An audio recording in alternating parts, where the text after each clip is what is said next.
नमस्कार अनि हार्दिक स्वागत छ बहसको आजको यो नयाँ श्रृङ्खलामा। यहाँहरू सबै आदरणीय दर्शकहरूलाई म धेरै धेरै स्वागत गर्दछु। महेन्द्र भट्टराई। दर्शकहरू, राज्यका 3 महत्त्वपूर्ण निकाय कार्यपालिका, व्यवस्थापिका र न्यायपालिका, उनीहरू सबैले आफ्नो जिम्मेवारी निर्वाह गर्नुपर्दछ। उनीहरूका आफ्नै कर्तव्य र जिम्मेवारीहरू पनि छन्। खास गरी यो बेला राज्यको महत्त्वपूर्ण निकाय मध्येको एउटा न्यायपालिका विवादित बनेको छ। न्यायपालिकाको नेतृत्व गरिरहेका प्रधान न्यायाधीशले राजीनामा दिनुपर्ने कारणसहित नेपाल बार एसोसिएसनको तत्वावधानमा अथवा उहाँहरूको नेतृत्वमा देशभरका वकिलहरू आन्दोलित बनेका छन्। अधिवक्ता, वरिष्ठ अधिवक्ताहरू आन्दोलित बनेका छन्। यति मात्रै होइन, प्रधान न्यायाधीशकै नेतृत्वमा सर्वोच्च अदालतमा कार्यरत हुनुभएका न्यायाधीशहरू पनि सहकर्मी प्रधान न्यायाधीशको आचरण प्रधान न्यायाधीश बन्न उपयुक्त नभएको र उहाँसँग बेन्च सेयर गर्न नसकिने जनाउँदै उहाँले मार्ग प्रशस्त गर्नुपर्ने अडानसहित आन्दोलन, एक हिसाबले आन्दोलनमै उहाँहरू पनि हुनुहुन्छ। अब यो प्रधान न्यायाधीश विरुद्धको आन्दोलन कसरी अगाडि बढ्दछ, उहाँले राजीनामा दिनुपर्नका कारणहरू के हुन्, यो विषयको सेरोफेरोमा आजको बहस केन्द्रित गर्नेछौँ। हामीसँग एकजना चर्चित अधिवक्ता गोविन्द बन्दी यो विषयमा कुराकानी गर्नका लागि स्टुडियोमा हुनुहुन्छ। हार्दिक स्वागत छ यहाँलाई हाम्रो कार्यक्रममा। हस्, धन्यवाद। अब लामो नेपालमा लोकतान्त्रिक आन्दोलन, सबै प्रकारका आन्दोलनहरूमा खास गरी तपाईँहरूको क्षेत्रको महत्त्वपूर्ण भूमिका छ। अहिले स्वयं आफ्नै क्षेत्रको शुद्धिकरणका लागि तपाईँहरू आन्दोलित हुनुहुन्छ। मागहरूमध्ये सर्वाधिक मागको केन्द्रबिन्दुमा चाहिँ सर्वोच्च अदालतका प्रधान न्यायाधीशले राजीनामा दिनुपर्ने भन्ने छ। खासमा प्रधान न्यायाधीशले राजीनामा दिनुपर्नका कारणहरू के हुन्? अब अहिले यो सोझै यो प्रधान न्यायाधीशले राजीनामा दिनुपर्नका कारणमा जानुभन्दा पहिला अलिकति पृष्ठभूमिमा एक दुईवटा कुरा म तपाईँलाई निवेदन गर्न चाहन्छु। सबभन्दा पहिला हामीले न्यायपालिका, कार्यपालिका र व्यवस्थापिकाको भूमिकाको बारेमा संविधानमा किटान गरेर लेख्यौँ है। व्यवस्थापिकाले कानुन बनाउँछ, कार्यपालिकाले बनाएको कानुनको कार्यान्वयन गर्छ र त्यो कानुनको व्याख्या गर्ने र त्यो कानुनको संविधानसँग कम्प्याटिबिलिटी, संविधान अनुकूल कानुन छ कि छैन भनेर हेर्ने। राज्यका अरू अङ्गले संविधान र कानुन अनुसारको काम गरेका छन् कि छैनन् भनेर त्यसको अन्तिम निर्णय गर्ने अधिकार चाहिँ न्यायपालिकालाई दिइयो। व्यवस्थापिकालाई पनि स्वतन्त्र व्यवस्थापिका भनिँदैन, कार्यपालिकालाई पनि स्वतन्त्र कार्यपालिका भनिँदैन, तर न्यायपालिकाको अगाडि चाहिँ स्वतन्त्र न्यायपालिका भनिन्छ। त्यो स्वतन्त्र न्यायपालिका भन्ने कुरा चाहिँ हाम्रो नेपालमा मात्र होइन, संसारभरि नै न्यायपालिकालाई स्वतन्त्र भनिन्छ। त्यसका स्वतन्त्रताका केही शर्तहरू हुन्छन्। स्वतन्त्रताको शर्त के हो भन्दाखेरि त्यो नियुक्ति गर्दाखेरि नियुक्तिमा कार्यपालिकीय हस्तक्षेप हुनु हुँदैन, राजनीतिक हस्तक्षेप हुनु हुँदैन, एउटा फेयर एउटा प्रोसेसबाट त्यसको अपोइन्टमेन्ट हुनुपर्छ भनिन्छ हैन। त्यसको एउटा शर्त त्यो मानिन्छ। दोस्रो शर्त के हुन्छ कि न्यायपालिकामा न्यायाधीश भएर नियुक्त भइसकेपछि त्यसमा पोलिटिकल इन्टरफेरेन्स गर्ने र पोलिटिकल इन्टरभेन गर्ने काम पनि गर्न हुँदैन। न्यायाधीशहरूलाई आफूले गरेको काम कारबाहीप्रति, संविधान र कानुनप्रति जवाफदेही बनाइएको हुन्छ। उनीहरूले गरेका फैसलाहरूको जवाफदेहिता उनीहरूसँग हुन्छ, तर त्यो चाहिँ त्यसको तल्लो अदालतले गरेछ भने माथिल्लो अदालतले त्यसलाई करेक्सन गर्न जान्छ। सर्वोच्च अदालतले गरेको फैसलाको करेक्सनको लेभल हुँदैन। त्यसैले तल जज भनिन्छ अङ्ग्रेजीमा, सुप्रिम कोर्टमा जस्टिस भनिन्छ। जज र जस्टिसको बिचको भिन्नता के हो भने हामीले सर्वोच्च अदालतमा जाने व्यक्तिहरू यति धेरै न्यायिक एउटा चाहिँ कल्चरबाट जानुभएको हुन्छ कि उहाँहरूबाट सामान्यतया गल्ती भन्ने हुँदैन, त्यो विश्वास राखिन्छ र उहाँहरूको मकसद भनेको इन्साफ गर्ने मात्रै हुन्छ। उहाँहरूको हरेक चिज नै इन्साफ हुन्छ। इन्साफभन्दा बाहिर नजाने कुराको आचरण गर्नुपर्ने, त्यो अनुसारको व्यवहार गर्नुपर्ने, त्यो अपेक्षा राखिएको हुन्छ। त्यसैले यसलाई स्वतन्त्र न्यायपालिका भनिन्छ र त्यसमा पोलिटिकल हस्तक्षेपको अपेक्षा राखिँदैन। बन्देजी, जस्तो विषयलाई यहाँले अर्को ढङ्गबाट जुन बहसलाई अगाडि बढाउनु खोज्नु, तपाईँकै मुद्दामा आउनलाई ठिक छ, मैले सोधेको प्रश्नमा म फेरि आउँछु। तर तपाईँले जुन विषय उठान गर्नुभयो त्यसमा मलाई थप तपाईँसँग केही जिज्ञासा आयो। यहाँले जुन 3वटा जुन चाहिँ मुख्य राज्यका अङ्गहरूको क्षेत्राधिकारका सन्दर्भमा भन्दै गर्दा न्यायपालिका हस्तक्षेपविहीन हुनुपर्छ अथवा कार्यपालिकाले न्यायपालिकालाई हस्तक्षेप गर्नुहुन्न भन्ने जुन तपाईँको धारणा छ, यो पटकको अहिलेको जुन घटना छ यो घटनालाई हेर्दा कार्यपालिकाले न्यायपालिकालाई हस्तक्षेप गरे म त्यहाँ आइपुगेकै थिएन, तपाईँले रोक्नुभयो, म आउँछु। न्याय बरु उल्टो न्यायपालिकाले चाहिँ कार्यपालिकाले हस्तक्षेप गरे हो कि भन्ने छ होइन? म आउँदैछु, त्यसमा आउँदा तपाईँले बिचमा सोध्नुभयो, आखिर त्यही क्वेसन ठिक छ। त्यसैले हामीले गऱ्यौँ के भन्दाखेरि न्यायपालिका चाहिँ स्वतन्त्र कल्पना गऱ्यौँ। त्यो स्वतन्त्र कल्पना गरिरहँदा हामीले अर्को कुरा के कल्पना गऱ्यौँ भने न्यायपालिका चाहिँ स्वतन्त्र हुनको लागि उसको आफ्नै केही जिम्मेवारीहरू हुन्छन्। उसको स्वतन्त्रका दुईटा पाटा हुन्छन्। एउटा चाहिँ अरूले हस्तक्षेप नगरेका कारणबाट ऊ स्वतन्त्र हुन्छ। दोस्रो चाहिँ आफ्ना काम कारबाहीहरू संविधान र कानुन सम्मत रूपले मात्र सम्पादित गर्छ, संविधान र कानुनभन्दा बाहिर गएर काम गर्दैन, अनि मात्र ऊ स्वतन्त्र हुन सक्छ। अथवा इन्टरनल तपाईँको इन्डिपेन्डेन्स, त्यो इन्टरनल इन्डिपेन्डेन्स मेन्टेन गर्ने दायित्व चाहिँ सुप्रिम कोर्टको प्रधान न्यायाधीशको हुन्छ। इन्टरनल इन्डिपेन्डेन्स कसरी इन्स्योर गरिन्छ भन्दाखेरि high level of moral values, त्यो मोरल भ्यालुजहरू यति हाई लेभलमा एडहेयर गर्नुपर्ने हुन्छ होइन, त्यो सुप्रिम कोर्टको जजले र जज नभन्नु, जस्टिस अघि मैले भन्दै थिएँ, त्यही भएर जस्टिस भनियो। त्यसैले गर्दाखेरि हेर्नुहोस्, सर्वोच्च अदालतलाई वास्तवमा के छ भन्दाखेरि सर्वोच्च अदालतसँग त सेना र प्रहरी त हुँदैन नि, सुरक्षाको लागि हामीले त्यहाँ बाहिर राखेका छौँ, तर वास्तवमा सर्वोच्चको अदालत केमा हो भन्दाखेरि जनताको विश्वासमा उसले सुरक्षा प्राप्त गर्ने हो। न्यायाधीशले जनताको विश्वासमा सुरक्षा प्राप्त गर्ने, जबकि यति धेरै गम्भीर मुद्दामा न्यायाधीशहरू फैसला गर्नुहुन्छ होइन। एउटा तपाईँको प्रहरीको डिएसपी लेभलको मान्छेले सेक्युरिटी गार्ड राख्नुपर्छ, किनभने उसले गर्ने इन्भेस्टिगेसनको कामले। तर त्यो सबै इन्भेस्टिगेसनको अन्तिम फैसला गर्ने जजले पनि सेक्युरिटी थिएन नि, पछि अलि गार्ड साथ दिने केही होइन, त्यो केही पनि ब्यारेकमा बस्नु पर्दैन नि त उहाँहरू होइन, पर्दैन। किन भन्दाखेरि त्यो जनताको रेस्पेक्टले उहाँहरूको सुरक्षा गरिरहन्छ, जनताको आस्थाले उहाँहरूको सुरक्षा गरिरहन्छ। र उहाँहरूको सुरक्षा अर्को कसले गर्छ? बार एसोसिएसनले उहाँहरूको सुरक्षा गर्छ, हामी गर्छौँ न्यायाधीशहरूको सुरक्षा। अनि न्यायाधीशहरूको सुरक्षा कसले गर्छ? न्यायकर्मीहरू अथवा पहिला चाहिँ न्यायकर्मी भइसकेका व्यक्तिहरूले अदालतको पक्षमा वकालत गरेर त्यसको रक्षा गरिरहेको हुन्छ। जस्तो पूर्व न्यायाधीशहरूले त्यसको रक्षा गरिरहेको हुन्छ, अदालतको कर्मचारीहरूले त्यसको रक्षा गरिरहेको हुन्छ, कलिग जजेसहरूले रक्षा गरिरहेको हुन्छ, आफ्नो कलिग जजेसहरूले। यसरी गर्दाखेरि त्यो स्वतन्त्र काम गरिरहेको हुन्छ। अहिलेको यो सबै मैले जुन पृष्ठभूमि भने त्यो उसमा चाहिँ हाम्रो प्रधान न्यायाधीशज्यू रक्षित हुनुहुन्छ कि हुनुहुन्न? अहिले प्रधान न्यायाधीशमाथि विभिन्न एलिगेसनहरू छन् होइन, उहाँले त्यो कति गर्नुभएको छ कति गर्नुभएको छैन त्यो अहिले मैले भन्ने कुरा पनि भएन होइन। गरेकै हो भनेर मैले भन्ला, अर्कोले गरेको होइन भन्ला, अथवा मैले होइन भन्ला, त्यो आफ्नो ठाउँमा छ। तर उहाँको बचाउ गरिदिने कोही रहेको रहेन। हामीले उहाँको बचाउ गर्ने मेजर स्टेक होल्डरहरू, तपाईँले जुन प्रश्न सोध्नु भएको थियो अब त्यो प्रश्नमा म आएँ। मेजर स्टेक होल्डरहरू उहाँको बचाउ, उहाँको व्यक्तिगत बचाउ होइन, न्यायिक स्वतन्त्रताको बचाउ। र त्यो न्यायिक स्वतन्त्रताको बचाउ तब हुन्छ जब उहाँको समेत बचाउ हुन्छ होइन। त उहाँको बचाउ गर्ने बार एसोसिएसन आन्दोलनमा छ, हामी आन्दोलनमा छौँ। उहाँको बचाउ गर्ने न्यायाधीश समाज उहाँले चाहिँ मार्ग प्रशस्त गर्नुपर्ने भन्ने अस्ति भनेको छ। पूर्व न्यायाधीशहरूले भनिरहेका छन् हो कि। यस्तो खालको अवस्थामा उहाँले सबैभन्दा पहिला चाहिँ मैले के गरेँ बेठिक र के गरिनँ, त्यस कारणले मैले चाहिँ बेठिक गरेको छैन, म हट्नुपर्ने होइन, सडकबाट चाहिँ मलाई हट भन्दैमा म हट्नुपर्ने भन्ने जुन दलिल गर्दै हुनुहुन्छ नि, त्यो चाहिँ कता कता मलाई राजनीतिक दलिल जस्तो लाग्यो। उहाँमाथि स्टेक होल्डरले प्रश्न उठाइसकेपछि अदालतको स्वतन्त्रताको रक्षाको लागि उहाँले वास्तवमा के छ भन्दाखेरि राजीनामा दिनु बान्छनीय हुन्छ। तर बन्दीजी अब यदि यस्तो कुरा गर्ने हो भने उहाँकै दलिललाई अगाडि सारेर भन्दाखेरि कोही पनि मानिस न्यायाधीश अथवा प्रधान न्यायाधीशमा विराजमान रहने जो व्यक्ति हुन्छ उसले त ऊ त जहिले पनि तरबारको धारमा आफ्नो घाँटी राखेर हिँड्नुपर्ने भयो त। किनभने यदि तपाईँको चाहिँ के भने सबै स्टेक होल्डरहरूलाई खुसी पारेर अथवा चाहिँ विश्वासमा लिन नसक्ने परिस्थिति आए, स्टेक होल्डरहरूलाई लाग्यो कि अब फलानालाई राजीनामा दिनुपर्छ भनेर उहाँहरू बाहिर सार्वजनिक हुनुभयो भने त त्यो पद त धाराशायी भयो नि। त्यसरी कुनै पनि पदहरूलाई हामीले बिचै बाटोबाट हटाउन मिल्छ र? ठिक भन्नुभयो तपाईँले। त्यस्तो वास्तवमा त्यो खालको यदि संस्कार सुरु भयो भने त्यस्तो खालको कुरा गरियो भने त्यो राम्रो हुँदैन। तर के अहिलेको केस त्यही हो त? त्यही सोधेको मैले यहाँलाई। के अहिलेको केस त्यही हो त? वास्तवमा यो अहिलेको केस यो अवस्थामा आइपुग्नु पछाडि यत्रो कानुन व्यवसायहरू, झन्डै 20,000 कानुन व्यवसायहरूको सङ्गठनले लामो छलफलपछि प्रधान न्यायाधीशको राजीनामाको कुरा गर्यो। सबैभन्दा पछाडि बोलेको बार हो। बार पहिला बोल्या होइन हो, सबैभन्दा पछाडि बोल्या हो। धेरै अरू तपाईँको के छ भन्दाखेरि सरकारवालाहरू बोलेका थिए, अरू सरकारवालाहरू बोलेका थिए, बार बोलेको थिएन।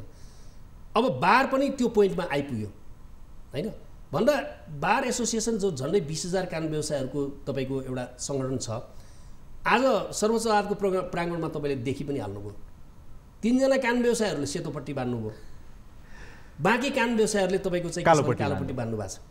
यसले चाहिँ के बुझौँ भने नि मैले गल्ती गरेँ कि गरिनँ भनेर प्रधान न्यायाधीशले हेर्ने होइन कि मेजर स्टेक होल्डर यदि उहाँको वास्तवमा उहाँले यो न्यायपालिकाको स्वतन्त्रताको रक्षाको लागि उहाँ हट्नुपर्छ भन्दछ भने त्यो चाहिँ उहाँलाई आरोप लगाएर निकालेको रूपमा उहाँले बुझ्नु हुँदैन। मेरो भनाइ चाहिँ उहाँले त्यो रूपमा बुझ्नु हुँदैन। किन बुझ्नु हुँदैन भन्दाखेरि केही नभइकन उहाँलाई बेनिफिट अफ डाउट दिने बेलासम्म त दिएको थियो होला नि त। केपी ओलीको प्रधानमन्त्रीजी केपी ओली हुनुहुन्थ्यो, त्यति बेला संवैधानिक परिषदको बैठकमा विवाद उठेकै हो। संवैधानिक परिषदको बैठकबाट भएका नियुक्तिहरू विवादित बनेकै हुन्। त्यो नियुक्तिहरूलाई उहाँकै इजलासमा च्यालेन्ज भएको हो होइन, त्यहाँबाट उहाँ बाहेक रहनको निम्ति आग्रह गरिएको हो। उहाँ म बाहेक रहन्छु पनि भन्नुभयो, तब पनि राजीनामा त मागिएको थिएन। यो प्रकरण चलेको त 1 वर्षसम्म उहाँको बारेमा प्रश्न उठ्दा उहाँले त्यहाँ सेयर खोज्नुभयो भन्ने आरोप लाग्यो। खोज्नुभयो कि खोज्नु भएन भन्ने कुरा होइन कि आरोप त लाग्यो। उहाँले उहाँका यति मान्छेहरू यति थान पत्र पत्रिकामा आएको कुराको हिसाबले यति थान मान्छेहरू प्रधान न्यायाधीशकै मान्छेहरूलाई नियुक्त गरियो भन्ने आरोप पनि लाग्यो। तर पनि राजीनामा कुरा आएन। हेर्नुहोस् है, मैले तपाईँलाई भन्दैछु राजीनामा कुरा आएको छैन। यो सेयरकै सन्दर्भमा अलिकति जस्तो म आउँछु पछिल्लो प्रकरणमा है। उहाँले त्यति गर्दा पनि उहाँको राजीनामा त यति सजिलै राजीनामाको कुरा मागिदो रहेनछ नि त। यदि सजिलै राजीनामा माग्ने भए त प्रधानमन्त्री केपी शर्मा ओलीजी हुँदा त्यति बेला भएको नियुक्तिको इमिडिएटली राजीनामा मागिन्थ्यो होला नि। जब यो चाहिँ क्याबिनेटमा पनि मन्त्रीको प्रसङ्ग जब आयो, त्यो केवल प्रसङ्ग मात्र आएन। जुन मान्छेको बारेमा बाहिर चर्चा भएको थियो त्यो मान्छे क्याबिनेटभन्दा बाहिरको के अरे पार्लियामेन्टको मेम्बरभन्दा बाहिरको मान्छे क्याबिनेटमा आउनुभयो। मेरो मित्र हुनुहुन्छ, हामी त एकै ठाउँको होइन, नेपालजीकै हुनुहुन्छ। म राम्रोसँग चिन्दछु, डिजर्भिङ पर्सनालिटी हो उहाँ मन्त्री नपाउनु पर्ने मान्छे होइन। तर जुन प्रकरणबाट उहाँ मन्त्री बन्नुभयो उहाँले नै थ्याक्न सक्नु भएन र उहाँ हट्नुभयो। जे चार्ज लाग्यो उहाँले नै थ्याक्न सक्नु भएन र उहाँ हट्नुभयो। त्यसैले यो प्रकरण जसरी विकास भएर आइसकेपछि र त्यसको अदालतले खण्डन गरिरहँदा र अहिलेसम्म सरकारले त्यो मन्त्रालय खाली राखिरहँदा बेनिफिट अफ डाउट दिन सक्ने अवस्था रह्यो। कति बेलासम्म राजीनामाको कुरा गर्न हुँदैन न्यायपालिकाको सन्दर्भमा म तपाईँसँग सहमत छु, गर्न हुँदैन। जबसम्म बेनिफिट अफ डाउट दिन सकिने अवस्था रहन्छ तबसम्म गर्न हुँदैन। अहिले त्यो रहेन। अब जस्तो स्टेक होल्डरहरू तपाईँहरू जो हुनुहुन्छ जसले चाहिँ सर्वोच्च अदालतको प्रधान न्यायाधीशले त्यो जुन संस्थाको मर्यादा आचरण र पवित्रता कायम गर्न सक्ने हैसियत उहाँले गुमाउनुभयो, त्यो विश्वास गुमाउनुभयो भनेर लामो छलफल र बहस पछाडि यहाँहरू त्यो निष्कर्षमा पुग्नुभयो। तर एउटा कुरा के भने देश सञ्चालन गर्ने दायित्व लिइरहेका राजनैतिक दलहरू जसको संवैधानिक भूमिका छ, यदि उहाँ प्रधान न्यायाधीशमाथि त्यति गम्भीर प्रश्नहरू तपाईँले उठाइराख्नु भएको थियो भने तपाईँहरूले सोचे जस्तै राजनैतिक दलले पनि सोच्या भए त यो त सहज ढङ्गले संविधान अनुसार उहाँ बाहिरिनुहुन्थ्यो।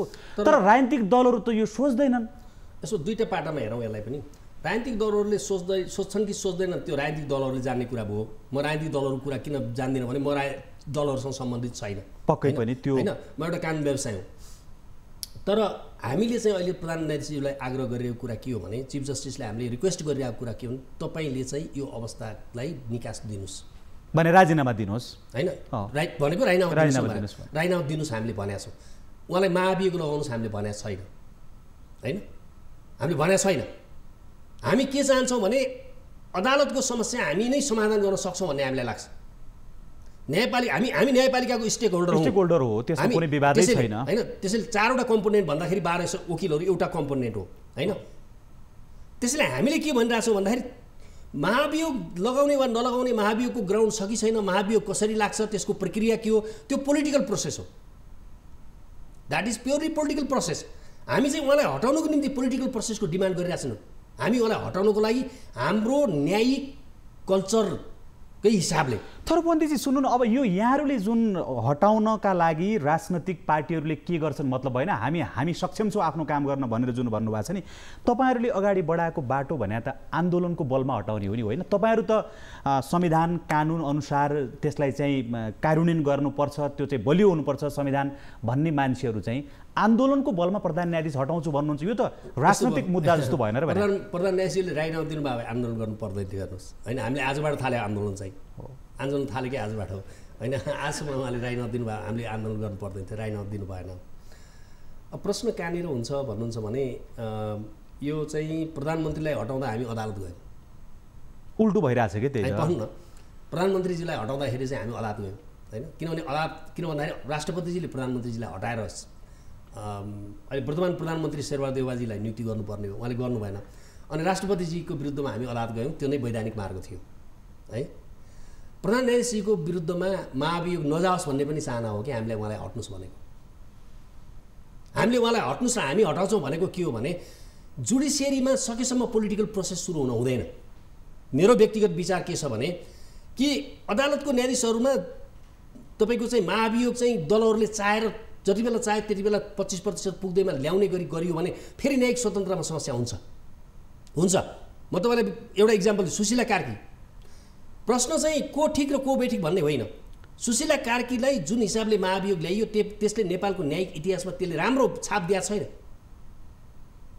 उहाँ फेरि यो भनिरहँदा ल्याउनु हुँदैन भने होइन मैले, तर त्यसको कुनै न कुनै लेभलको एउटा इन्क्वायरी भएर कुनै न कुनै एउटा जुडिसियल इन्क्वायरीबाट तपाईँको इन्टरनेसनल लको हिसाबले हेर्ने हो भने पनि जुडिसियल इन्क्वायरी भएर हामीले बम कुमार श्रीमानको चाहिँ कुरा गरौँ होइन, बम श्रीमानको कुरा गरौँ न है। रणबहादुर बम बित्नुभयो, म उहाँको बारेमा कुरा गर्दा क्षमा चाहन्छु उहाँको आत्मासँग। उहाँलाई चाहिँ के गरियो भन्दाखेरि जुडिसियल इन्क्वायरीबाट महाभियोगको निम्ति रिकमेन्ड गरियो र लामो समयसम्म के छ भन्दाखेरि पार्लियामेन्टले त्यसलाई डिसाइड नगरिकन उहाँलाई चाहिँ एक खालको यस्तो एउटा घाइते बनाएर राखेको उहाँको देहान्त नै भएपछि है। त्यसैले मेरो भनाइ के हो भने यसरी घाउ दिने हिसाबले होइन के। मैले नबुझेको एउटा कुरा, प्रधानमन्त्री प्रधान न्यायाधीशज्यूले यत्रो आवाज उठिसकेपछि अब मलाई संवैधानिक प्रक्रियाबाट हटाउँछु भनेर हटाउ नत्र भने म हट्दिनँ भने यो त पटक्कै मिलेन नि। उहाँले हेर्नुहोस्, I'll tell you one story. म अस्ट्रेलियामा थिएँ। अस्ट्रेलियामा एकजना मिनिस्टरको बारेमा करप्सनको चार्ज लाग्यो। He was not corrupt at all. उहाँ करप्ट होइन। के चार्ज लाग्यो भने कि त्यहाँको रुल के छ भने बिलो $50 को भन्दा बढी वाइन कसैलाई पनि गिफ्ट दिन पाइँदैन। वाइन चाहिँ $50 भन्दा तलको मात्र गिफ्ट दिन पाइन्छ, त्यो करप्सनमा जान्छ। त्योभन्दा माथि दियो र लियो भने त्यहाँको द्याट्स अ स्ट्यान्डर्ड प्र्याक्टिस हो है फेरि होइन। अब उहाँले के $249 को चाहिँ उहाँ कहाँ वाइन गयो भन्ने पत्रिकाले लेख्यो। अनि उहाँले के भन्नु भन्दाखेरि मैले लिएको छैन भन्नुभयो। अर्को दिन त्यो सबै फोटोसहित त्यसको स्टिकरसहित आएपछि उहाँले राजीनामा दिनुभयो मोरल्ली। किन थाहा छ? त्यो $249 को वाइन लिएको कारणले राजीनामा दिए होइन नि। उहाँले पब्लिकलाई झुट भन्नुभयो, प्रश्न उठ्यो। Moral authority. हेर्नुहोस्, डेमोक्रेसीमा सबैभन्दा ठुलो कुरा के हो भने मोरल अथोरिटी हो के। कानुनले हटाउने उपाय नअपनाएर तिमीहरू आन्दोलनमा किन गयो भनिँदैछ नि। हामी चाहिँ हाम्रो जजेसहरूको मोरल स्ट्यान्डर्ड यति हाई छ कि उहाँहरूलाई क्वेसन उठेपछि उहाँ दोषी भए पनि नभए पनि यो इन्स्टिच्युटको रक्षाको लागि उहाँहरूले चाहिँ के छ भन्दाखेरि सेक्रिफाइस गर्नुपर्छ तपाईँको भनाइ हो। सुन्नुहोस्, बार एसोसिएसन, मैले मेरो भन्दा पनि कुरा गरेँ, बार एसोसिएसनले किन लेटली बोल्यो? किन बार एसोसिएसन तपाईँको के छ भन्दाखेरि सकेसम्म त फेसिलिटेट गर्छ नि त। म तपाईँलाई इन्डियामा फर्काउन चाहन्छु। केही समय अगाडि 4वटा जजले त्यहाँ चाहिँ एउटा पत्रकार सम्मेलन गरेर दे सिम्पली के छ भन्दाखेरि उहाँहरूले डिस्क्लोज दि लेटर होइन 4 महिना पहिला प्रधान न्यायाधीशले लेखेको चिठी चाहिँ डिस्क्लोज गर्नुभयो क्या। त्यसलाई विद्रोहको सन अनकन्भेन्सनल तपाईँको हिस्ट्रीमा अनकन्भेन्सनल इन्डियन जुडिसियल हिस्ट्रीमा चाहिँ नभएको अनकन्भेन्सनल काम भयो। अनि त्यति बेला एउटा चार्ज लाग्यो जजहरूलाई, तपाईँले किन यस्तो गर्नुभयो भन्दाखेरि there was a very sweet answer के। अनकन्भेन्सनल कामको रेस्पोन्स पनि it needs to be responded अनकन्भेन्सनली।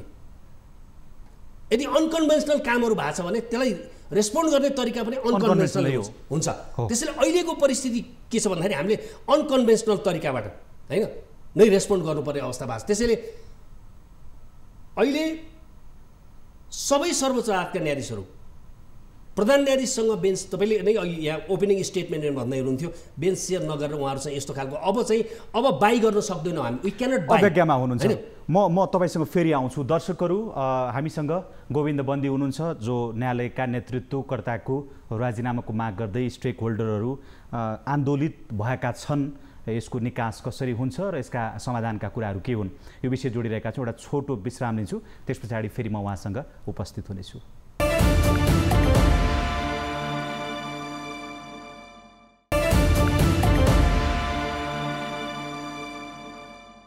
विश्रामपछि पुनः हार्दिक स्वागत छ बहसको आजको यो श्रृङ्खलामा हामीसँग गोविन्द बन्दी हुनुहुन्छ पुनः स्वागत छ यहाँलाई हाम्रो कार्यक्रममा जुन सन्दर्भ हामी जोडिरहेका छौँ खास गरी यो जुन राजनैतिक वृत्तमा राजनैतिक नेतृत्वलाई हटाउनका लागि सडकमा आन्दोलन भएको चाहिँ संसारका कैयन देशहरूमा हामीले देख्छौँ नेपालमा पनि विगतमा यो भएको छ त्यो चाहिँ अलिकति प्राकृतिक लाग्थ्यो होइन तर अब न्यायिक नेतृत्वलाई हटाउनका लागि पनि सडकमा जानुपर्ने जुन छ नि हामी कहाँ उल्टो भयो ठ्याक्कै राजनीतिक नेतृत्वलाई हटाउनका लागि चाहिँ हामी नियम कानुन तपाईँको संविधान लिएर अदालत पुग्यौँ अदालतको ढोका ढकढक्यायौँ र त्यहाँबाट उहाँ हट्नुभयो यस अगाडिको राजनीतिक नेतृत्व अब न्यायिक नेतृत्व हटाउनका लागि चाहिँ हामी त्यो न्यायालयको ढोका बाहिर यानि सडकमा चाहिँ आन्दोलन गरिरहेका छौँ यो अलिकति तपाईँलाई अलिकति अनौठो र असुहाउँदो लाग्दैन किनभने आन्दोलनको बलमा यस अगाडि प्रधान न्यायाधीश हटाएको हामी कहाँ चाहिँ इतिहास छैन कि जस्तो लाग्दै यदि गलत छैन भने होइन त्यो त त्यही मैले अघि पनि तपाईँले भन्न प्रयास गर्दै थिएँ यो अवस्थै नआउनुपर्ने हो पहिलो कुरा त होइन किनभने हाम्रो चाहना होइन आन्दोलनमा जाने कसैले चाहना हुन्न सेवाग्राहीहरू हेर्नुहोस् काम अहिले ठप्प भएको छ हामीलाई रहर छैन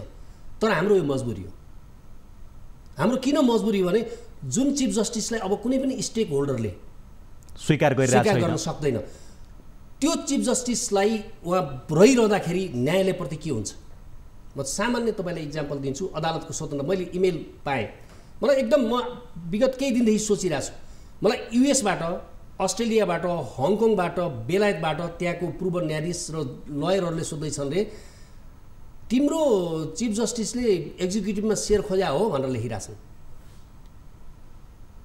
है नेपालमा के यस्तो चलन छ सेयर खोज्ने होइन योभन्दा पहिलाको यस्तो यस्तो चिजहरू हामीलाई सोधिरहेछ कि अन्तर्राष्ट्रिय जगतमा अब हामी चाहिँ वास्तवमा प्रधान न्यायाधीशले यदि राजीनामा गर्नु भएन र हामीले उहाँलाई हटाउन सकेनौँ भने पनि हामीले उहाँलाई हटाउन सक्छौँ कि सक्दैन हामीलाई थाहा छैन हामीले आन्दोलन गर्ने हाम्रा सीमाहरू छन् आन्दोलनका त्यो सीमाभन्दा बाहिर गएर हामी आन्दोलन गर्न सक्दैनौँ हामीले आवाज उहाँलाई सुनाएको तपाईँ दोषी हुनुहुन्छ कि निर्दोष हुनुहुन्छ हामी यसमा गइरहेको छौँ सडक जाम गर्न सक्नुहुन्न होइन हामीले मात्रै के भनेको भने यति प्रश्न उठेपछि अब तपाईँ हट्नुहोस् यो जुन खालको प्रश्न उठ्यो त्यहाँ बसिरहनु अब उपयुक्त हुँदैन for the nation for the judiciary इन्डिपेन्डेन्सको लागि तपाईँ हट्नुहोस् भनेर हो बार एसोसिएसनले हो त्यो भनिरहनुको अर्थ के हो त भन्दाखेरि त्यो भनिरहनुको अर्थ हाम्रो क्रेडिबिलिटी यो इन्स्टिच्युटको क्रेडिबिलिटीलाई सेभ गर्ने यसको जनआस्थालाई बचाउने हिसाबले भने हो कसरी मैले अब भन्नुहोस् एकछिनलाई यहाँको चिफ जस्टिसले यदि बेलायतमा जानुपर्ने कुनै इन्भिटेसन आयो र कुनै यहाँबाट चिफ जस्टिस सोध्नुहोस् एउटा वकिलले गयो भने सबभन्दा फर्स्ट क्वेसन लिगल कम्युनिटीको लिगल फ्याटर्निटीको कुनै पनि मान्छेले इन्टरनेसनल कन्फरेन्समा भाग लियो भने त्यो मान्छेले या त मास्क लगाएर नेपाल भन्ने कहीँ नदेखाएर नामै अर्कै केही भनेर हिँड्नुपर्छ नेपाल भन्दा फर्स्ट क्वेसन उसले के फेस गर्नुपर्छ भने ए तिमी क्या त जुडिसियरले पनि भाग माग्दो रहेछ है हामी यो वी क्यानट बाई इट हामी यो थ्याक्न सक्दैन हेर्नुहोस् त्यसैले हामी सडकमा किन आयो भने त्यसैले हामीले चाहिँ उहाँलाई हामीले एट द सेम टाइम हामी राजनीतिक वृत्तिलाई गुहारिरहेको छैनौँ त्यो पोलिटिकल प्रोसेस उहाँहरूले जान्ने कुरा हामी केही भन्दैनौँ हामी के भनिरहेछौँ भने उहाँले राजीनामा दिएर यो अदालतको स्वतन्त्रताको रक्षा गर्नुपर्छ त्यो तपाईँहरूको माग हो अब यो जस्तो यो अब प्रधान न्यायाधीशको सेयरको जुन सन्दर्भ छ नि यद्यपि यहाँले पनि निरन्तर सबै विषयहरू सुनिराख्नु भएको छ हेरिराख्नु भएको छ अपडेट भइराख्नु भएको छ त्यसमा नयाँ कुरा त छैन तर उहाँको एउटा स्टेटमेन्ट सार्वजनिक भएको थियो जसमा उहाँले के भन्नुभयो भने प्रधान न्यायाधीश संवैधानिक परिषदको सदस्यको हैसियतले एकजना वरिष्ठ सदस्यको हैसियतले जब संवैधानिक परिषदमा सहभागी हुन्छ उसलाई पनि नाम प्रपोज गर्ने तपाईको प्रस्ताव गर्ने सिफारिस गर्ने अधिकार हुन्छ अझ खास गरी जुडिसियरी सेक्टरको जस्तो बारको सरकारी वकिल कार्यालयको अदालतको सम्पूर्ण यो सेक्टरको सिङ्गो सेक्टरका नामहरू मैले सिफारिस गर्ने हो र के त्यहाँ चाहिँ के तपाईको चाहिँ प्रधान न्यायाधीश थपडी बजाउन जान्छ र म सेयरै खोज्ने हो त्यसमा भनेर त खुल्ला उहाँले भन्नुभएको छ नि संवैधानिक परिषदबाट हुने नियुक्तिमा चाहिँ प्रधान न्यायाधीश एज अ सदस्यका हैसियतले त्यसको चाहिँ हिस्सेदार हुन्छ भनेर उहाँले खुल्ला भनिसक्नु भएको छ त मलाई चाहिँ के लाग्छ भने अब उहाँको र मेरो बुझाइ फरक पर्न सक्छ यसमा होइन उहाँले एकदम सशरीर बोलेको कुरा होइन उहाँको र मेरो यसमा बुझाइ फरक पर्न सक्छ आफ्नो बुझाइ हुन्छन् मान्छेका मैले कसरी बुझेको छु भने संवैधानिक परिषद जुन बस्छ नियुक्तिको सिफारिसको लागि ऊ चाहिँ त्यहाँ वास्तवमा आफ्नो मान्छे प्रस्ताव गर्न बस्दैन। पहिलो कुरा चाहिँ हामीसँग संवैधानिक परिषदको सेक्रेटारिएट छ, बेसिक काम त्यसले गर्छ। त्यो त भेटिङ गर्न बस्ने हो, त्यसको काम त भेट गर्ने हो। मान्छेका सिभी हेरेर, मान्छेको ट्र्याक रेकर्ड हेरेर, अनि उसको विरुद्धमा केही एलिगेसन छ कि छैन, यो मान्छेलाई उपयुक्त छ कि छैन नियुक्ति गर्न भनेर उसले एक्सेप्ट र रिजेक्ट मात्रै गर्ने हो। प्रधान न्यायाधीशको कुरा गरेको छैन मलाई, आफै संवैधानिक परिषदको काम चाहिँ परेका एप्लिकेसनहरु एक्ज्याक्टली आफै संवैधानिक परिषदको काम के हो भने एउटा एउटा एउटा तपाईँको स्क्रुटनीको प्रोसेस हुँदै हुँदै हुँदै हुँदै आएर at the end of the day त्यो कन्फर्मेसन प्रोसेस मात्रै हो है, त्यो अपोइन्टिङ अथोरिटी होइन। प्रधान न्यायाधीशले त्यसरी बुझ्नु भएको छ भने म उहाँको बुझाइसँग सहमत छैन। मेरो बुझाइ के हो भने त्यो कन्फर्मेसन प्रोसेस हो, खालि पार्लियामेन्ट्री कन्फर्मेसन प्रोसेस नभइकन यो चाहिँ इन्डिपेन्डेन्ट कन्स्टिट्युसनल बडी एउटा कन्स्टिट्युसनको काउन्सिलले चाहिँ कन्फर्म गर्ने प्रोसेस हो। अपोइन्टमेन्टको अरू प्रोसेस त तलबाट आएको हुन्छ, धेरै तपाईँको स्क्रिनिङ हुँदै हुँदै हुँदै आउँछ, अन्तिममा कन्फर्म गर्ने मात्रै हो। अनि उहाँहरूको लेभलमा आइपुग्दाखेरि कसैले के भन्न सक्छ संवैधानिक परिषदलाई भने कि म संवैधानिक परिषदको ध्यानाकर्षण गराउन चाहन्छु, फलानु व्यक्ति चाहिँ यो प्रोसेसमा अपोइन्टमेन्टको प्रोसेसमा रहेछ, यो व्यक्तिको चाहिँ यो कारणले चाहिँ त्यो पदमा उपयुक्त छैन भन्ने उजुरीहरू परेको हुनसक्छ। त्यति भूमिका उसको हुन्छ होइन, अथवा त्यो व्यक्तिलाई हेरेर यतिको मान्छेलाई बनाउनु हुन्छ भन्ने कुराको जज गर्न सक्छ। तर यो क्षेत्रका मान्छे मैले प्रस्ताव गर्ने वा प्रधानमन्त्रीले पनि प्रस्ताव गर्ने होइन नि, संवैधानिक व्यवस्था होइन। तर होइन पढ्नु न, म तपाईँलाई भन्छु किनभने संवैधानिक परिषदले कसको चिफ जस्टिसको अपोइन्टमेन्ट गर्छ? के हामीले हाम्रो प्रधानमन्त्रीको प्रस्तावमा बनाउने हो त? होइन होइन, न्याय परिषदले सिफारिस गरे हुन्छ। न्याय परिषदले केही रोस्टर बनाएर 3 जनाको नाम सिफारिस गर्ला, त्यसमध्येमा उहाँहरूले हेरेर कसको रेकर्ड के छ त्यो हेरेर अनि त्यसबाट उहाँले सिलेक्सन गर्ने प्रधान न्यायाधीशको हकमा त्यो दिएको छ। अरूको हकमा पनि तमाम मान्छेहरूको आएको हुन्छ, त्यसमध्येबाट हेरेर गर्ने। त्यसैले हेर्नुहोस् एउटा कुरा के हो भने हामीले लोकतन्त्र ल्यायौँ के, तर जुन हाम्रो शासकीय शैलीमा जुन सामन्तवाद हाबी छ नि त्यो कायमै छ, त्यो काम छ। बन्दीजी अब यसमा के भने मैले यो संवैधानिक परिषदको उहाँको यो कोर्टलाई किन तपाईँसँग जोड्न खोजेको भने अहिले एउटा हिस्सा यद्यपि कानुन व्यवसायहरूको चाहिँ तपाईँहरू संयुक्त रूपले एकताबद्ध भएर नै आन्दोलनमा देखिनु भएको छ। अब 2-4 मानिसहरूका फरक विचार हुने आफ्नो ठाउँमा छँदैछ, तर मूलभूत रूपमा किनभने अब राजनीति हामी कहाँ निरपेक्ष हुँदैन, सबैसँग जोडिएको विषय हो। अहिले पनि यो एजेन्डामा पनि तपाईँहरूलाई विश्वास छ उहाँले राजीनामा दिनुहुन्छ भन्ने, तर दिनु भएन भने उहाँलाई वैधानिक तवरले हटाउनका लागि त तपाईँको चाहिँ के भने राजनीतिक दलहरू तयार हुनुपर्छ र उहाँलाई महाभियोग लगाउनुपर्छ। तपाईँहरू सबैले चाहिँ आचरण उहाँको छैन प्रधान न्यायाधीश बन्ने लायक अथवा तपाईँको न्यायालयको स्वतन्त्रता उहाँबाट कायम रहँदैन भन्ने तपाईँहरूको विश्वासलाई आत्मसात गर्दै राजनीतिक दलहरूले कदम चाल्नुपर्ने हुनुपर्छ। अब अहिले तपाईँहरूले जुन आन्दोलन गरिराख्नु भएको छ, प्रधान न्यायाधीशले राजीनामा दिनुपर्छ भनिराख्नु भएको छ, देशका पूर्व प्रधानमन्त्री आजको दिनमा विपक्षी दलका नेता केपी शर्मा ओलीले भनिदिनु भयो कि त्यति बेलाको आफ्नो उहाँको अध्यक्षतामा बसेको संवैधानिक परिषदले संवैधानिक परिषदहरूमा गरेको नियुक्तिलाई हटाउनका लागि यो षड्यन्त्र भइरहेछ भनेर उहाँले बोलिदिनु भयो कि।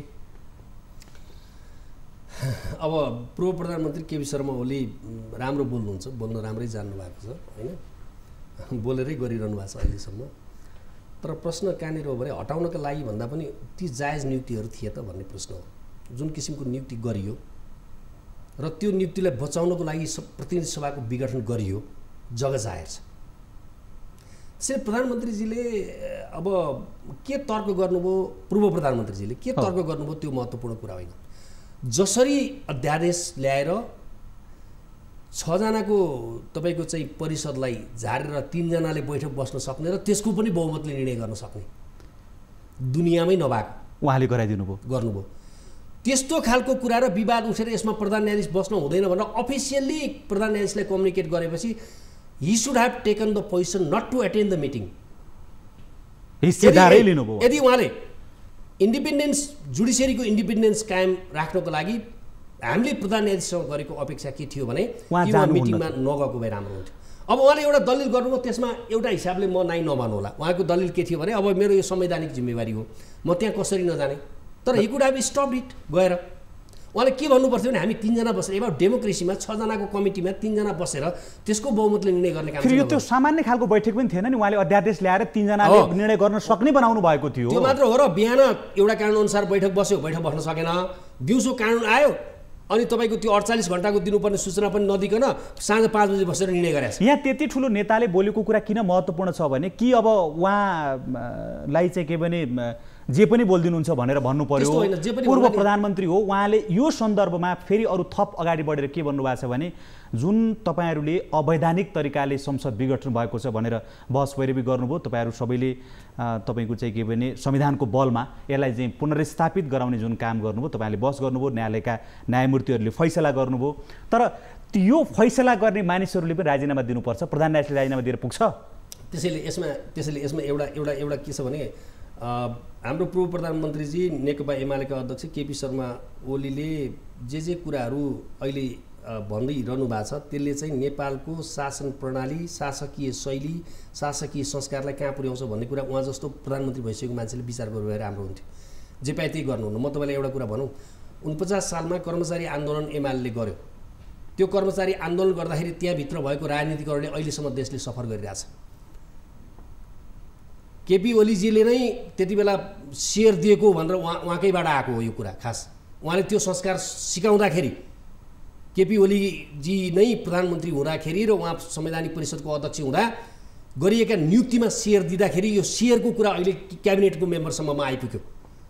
अब उहाँले चाहिँ 4 जना न्यायाधीशले पनि राजीनामा दिनुपर्छ भन्दै यो इन्स्टिच्युटलाई यसरी बर्बाद गर्ने खेलमा लाग्नु भएको छ। म उहाँलाई आग्रह गर्न चाहन्छु, तपाईँको केपी ओलीजी प्रधानमन्त्री, पूर्व प्रधानमन्त्री, तपाईँको के दुश्मनी छ यो मुलुकसँग? नगरिदिनुहोस् यस्ता कुरा,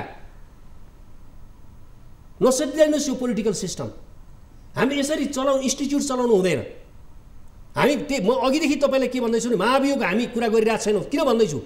लबी गर्न जान सकिन्थ्यो, पोलिटिकल पहुँच नभएको होइन नि, महाभियोगको निम्ति लबी गर्न जान सकिन्थ्यो भनिराखेको छ तपाईँहरू दलहरूले होइन। हामी प्रधानमन्त्री तपाईँ आफू चाहिँ हड्दिएर यो इन्स्टिच्युट बचाउँ भनेर हामी नगरिदिनुहोस् भनेर लागिरहेछौँ। जेमा पनि चाहिँ के छ भने रङ हालिदिने, जेमा पनि राजनीति गर्ने, यस्तो किसिमको गरियो भने हामीले यो देश चलाउन सक्नेवाला छैन है। त्यसरी यो भत्काना पनि नगरिदिउँ। उहाँ धेरै सुल्झेको नेता हो, किन उहाँले आजकल यसो गरिरहनु भएको छ म बुझ्दिनँ। 2 पटक प्रतिनिधि सभाको विघटन गर्नुभयो, अहिले आएर जम्मै न्यायाधीशले राजीनामा दिनुपर्छ भनिदिनुहुन्छ है। यसरी नगरौँ। किन भन्दाखेरि हामीले इन्स्टिच्युट बचाउनुपर्छ। अदालत, सेना लगायत केही इन्स्टिच्युटहरू छन् जसको रक्षा हामीले गर्न जरुरी छ, जसको बलमा मुलुक अगाडि बढिरहेछ। एक्ज्याक्टली होइन। बरु एक्जिक्युटिभ र तपाईँको लेजिस्लेटिभ त फेरि पनि पोलिटिकल प्रोसेसबाट आउने कुरा हो। हेर्नुहोस्, यो पोलिटिकल प्रोसेसबाट आउने चिज होइन नि। यिनीहरू एउटा न्यायाधीश बनाउनलाई देशले यति धेरै लगानी गरेको हुन्छ। ऊ बिचरा आफैले पनि न्यायाधीशले यति धेरै लिगल कल्चर, उसले तपाईँको जुडिसियल कल्चर डेभलप गरेको हुन्छ। तर बन्दीजी तपाईँले यति धेरै महत्त्व दिइरहँदा तिनै नेताहरू जसले हामीले चाहेर पनि नचाहेर पनि हिजो पनि उहाँहरूले देशको नेतृत्व गरिराख्नु भएको थियो, आउने दिनका केही भविष्यका केही दिनहरूसम्म पनि उहाँ बाहेक विकल्प नेपाली समाजले देला भनेर हामीले त्यति धेरै आशावादी भइहाल्ने ठाउँ छैन। तर उहाँहरूको भर्सन सुन्दाखेरि त न्यायाधीशहरूमा जुन मोरल ग्राउन्डको यहाँले कुरा गरिराख्नु भएको, जुन सम्मान यहाँले देखाइराख्नु भएको छ, उहाँले त सामान्य आफ्ना एउटा पार्टीका कार्यकर्ताको हैसियतले उहाँहरूले व्याख्या गरिराख्नु भएको छ, देखिराख्नु भएको छ। यहाँले न्यायाधीशहरू पार्टीका कार्यकर्ता होइनन्। न्यायाधीश हुनुभन्दा पहिला पोलिटिकल पार्टीसँग एफिलिएसन हुनसक्छ, जुन पोलिटिकल कन्टेक्स्टमा हामी हुर्किएर आयौँ हुनसक्छ। अहिले तपाईँको म नाम लिन चाहन्न, म जुडिसियरी बचोस् भन्ने चाहन्छु। तपाईँले नै भनेअनुसार विभिन्न दलसँग आबद्ध मान्छेहरू नियुक्ति भएको हो, तर यो डिस्कोर्समा उहाँहरू न्यायिक स्वतन्त्रताको पक्षमा उभिनुभयो नि त। किन उभिनुभयो? उहाँसँग भएको लिगल जुडिसियल कल्चरले उभिया हो नि। उहाँहरूले यो संस्थाप्रति आस्था भएर उभिया हो नि त। त्यसैले हेर्नुहोस्, जज भएपछि मान्छेले त्यो लेभलको जिम्मेवारीको बोध गर्दछ। यो चाहिँ हाम्रो प्रधान न्यायाधीशले पनि बोध गर्ने नै मान्छे हो। उहाँ अब प्रधान न्यायाधीश किन बोध गरिरहनु भएको छ होइन? उहाँले पनि बोध गर्नु पर्यो कि उहाँले वास्तवमा आफूलाई हटाइयो भन्ने रूपले लिनु भएन के। यस्तो कहिलेकाहीँ मान्छेको जीवनमा एउटा सङ्कट आउँछ। हेर्नुहोस्, तपाईँहरू थाक्नुहुन्छ भन्ने लाग्यो होला उहाँलाई। अब सुन्नुहोस् न, थाक्दैन। यो तपाईँले म अर्को कुरा भन्नु है, हामी बिल्कुल थाक्दैनौँ। त्यो तपाईँहरूले आज आन्दोलनका क्रममा पनि भनिसक्नु भएको छ होइन। अब यो जुन लेनदेनको जुन सन्दर्भ छ नि, उहाँमाथि लागेको एलिगेसनको एउटा महत्त्वपूर्ण पार्ट भनेको बेन्च सपिङ अथवा हरेक मुद्दामा किनबेच हुन्छ। तपाईँहरू चाहिँ विद्वान अधिवक्ताहरू जो चाहिँ पक्ष र विपक्षमा बहस गर्नुहुन्छ, कानुन संविधानका ठेलीहरू लिएर त्यसको पत्र अनुसार आफ्नो कुरा व्याख्या गर्नुहुन्छ, तर ती पक्ष र विपक्षका पार्टीहरू चाहिँ न्यायाधीश र उसका नजिकका मान्छेहरूसँग गएर लेनदेन गरेर मुद्दा आफ्नो पक्षमा पार्ने प्रयत्न भइराखेको छ। यानि भ्रष्टाचार भइरहेछ भन्ने कुरा न्यायालयभित्रकै न्यायाधीशको नेतृत्वमा भएको समितिले दिएको प्रतिवेदनले यो कुरा उल्लेख गरिरहेछ। यो अहिले यो राजनैतिक मुद्दा जुन थियो नि, यो तपाईँको चाहिँ के भने संसद पुनर्स्थापना गर्ने मुद्दा, यसमा तपाईँहरूले भगीरथ प्रयत्न गर्नुभयो, फैसला के अरे तपाईँले बहस गर्नुभयो, संविधानको व्याख्या गर्नुभयो, यसकारण यो गलत छ भन्नुभयो, तपाईँहरू जस्ता थुप्रै दर्जनौँ वकिलहरूले यो गर्नुभयो। तर त्यो जो स्टेक होल्डरहरू थिए नि, उहाँहरूले कहीँ लेनदेन गर्नुभएको थियो कि माने तपाईँ हामीलाई यो पुनर्स्थापना गरेर हामीलाई परमादेश दिएर प्रधानमन्त्री बनाउनु भने तपाईँको चाहिँ 2 जना मान्छे हामी मन्त्री परिषदमा सभाइ गराउँछौँ भनेर उहाँहरूको बिचमा लिनुदिनु भएको रहेछ कि तपाईँलाई थाहै नभएर? अब हेर्नुहोस्, पहिलो कुरा त म चाहिँ अब केही आइसोलेटेड घटनाहरू के हुन्छन् मैले थाहा नभएको घटनाको हकमा म बोल्न सक्ने कुरा भएन। तर मलाई चाहिँ के विश्वास, म तपाईँलाई के एउटा कुरा एकदमै 100% स्योर भन्छ नि, विश्वस्त भएर भन्छु भने यो फैसला चाहिँ कुनै लेनदेनबाट भएको फैसला होइन भन्ने म किन राम्रोसँग मलाई थाहा छ भने कतिपय त्यहाँभित्रको कुरा मैले तपाईँसँग पनि धेरै पब्लिकली भन्नु राम्रो हुँदैन। तर यो जसले अथोर गरेका छ, जे डिबेटहरू त्यहाँ भएको छन्, जुन आर्गुमेन्टहरू भएको छ, जुन कुरा त्यहाँ आर्टिकुलेट गरिएको छ फैसलामा, जसरी फैसला लेखिएको छ, यो हिसाबले हेर्दाखेरि यो लेनदेनबाट आएको फैसला होइन, नम्बर 1।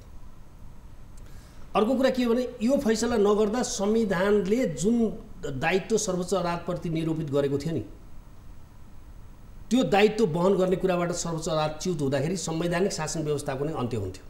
किनभने भनेकै के हो भने तपाईँको बहुमत सांसदहरूले डिमान्ड गर्यो भने 5 मा 76 को 5 मा त्यो मान्छेलाई प्रधानमन्त्री नियुक्त गरेर पार्लियामेन्ट टेस्ट गर्न पठाऊ भनेर संविधानले ठाडो राष्ट्रपतिलाई भनेको कुरा नमान्दैन हो भने त्यो कुरामा कोर्टले त्यो गर्नुको विकल्प थिएन के? त्यो समस्या होइन, लेनदेन भएर भएकै होइन, म चाहिँ त्यस्तो लाग्छ। तर परिणामले तर यहाँ एउटा हो तपाईँले भने जस्तो अहिलेको होल घटनाक्रम जसरी विकसित भएर आयो, किन माने राजनीतिक दलहरूले, माने किन उनीहरूले प्रधानमन्त्रीको प्रस्तावलाई? अब यसमा माने हो कि माने होइन कि अब त्यो आफूलाई थाहा भएन। माने होइन भने दबाब किन त्यो फेस गरे? एक्ज्याक्टली हो, त्यो त्यही भएर मैले बेनिफिट अफ डाउटको अवस्था रहेन भनेर जुन अघि प्रयोग गरेको थिएँ नि, बेनिफिट अफ डाउटको अवस्थामा उहाँ रहनु भएन, that's why he should resign, मैले जुन भनेको थिएँ। यो हेर्दाखेरि के देखिन्छ भन्दाखेरि यो चाहिँ फैसला कुनै हालतमा त्यो भएर भए होइन। फैसला भइसकेपछि फैसला उप यदि कसैले खेल्ने प्रयास गर्यो, त्यसलाई आफ्नो पक्षमा क्यास गर्ने प्रयास गरेको छ भने त्यो चाहिँ गम्भीर अपराधको कुरा। त्यो प्रधान न्यायाधीशले गर्नुभयो, किनभने तपाईँको चाहिँ के भने उहाँका मानिस एकजना मन्त्री भइहाल्नुभयो। अहिले जुन कन्टेक्स्टमा कुरा आयो त्यसले गर्दाखेरि प्रधान न्यायाधीश मैले गरे होइन भनेर पानीमाथिको उभानो बन्नु एउटा कुरा हो। र यो हाम्रो नेपाली समाज आजको दिनमा त्यति धेरै अनअपडेट छैन नि, अपडेट छ नि के भइरहेछ भन्ने कुरा त कति भन्लान्, कति बोल्लान्, कति नबोल्लान्, तर सबैले महसुस गर्छन्। हेर्नुहोस्, थाहा छ नि यो कुरा खुल्ला किताब जस्तै। अब त्यसैले हेर्नुहोस्, न्यायालयको बारेमा यसरी भन्नु पर्ला, दिन आउनु, यसबारेमा छलफल गर्नु आफैमा हेर्नुहोस् एउटा जिन्दगी नै यही पेसामा बिताउने भनेर लागेको मान्छे होइन, अब भविष्य पनि यही पेसा गरेर खानेर मान्छेहरूलाई न्याय दिलाउन लागेको मान्छेको लागि तपाईँसँग कुरा गर्नु पनि अत्यन्त पीडादायक कुरा हो। अवश्य भन्दैछु, तपाईँसँग वास्तवमा अहिले यो जुन सन्दर्भमा विषयहरू हामीले कुरा गरिरहेछौँ, अत्यन्त रोचक विषयहरू तपाईँले सार्वजनिक गरिराख्नु भएको छ। कुराकानी गर्ने लामो चाहिँ के अरे अरू संवाद, अरू थुप्रै त्यहाँका पाटाहरूका सन्दर्भमा तपाईँ मार्फत हाम्रो दर्शकहरूलाई बताउने चाहना पनि हो।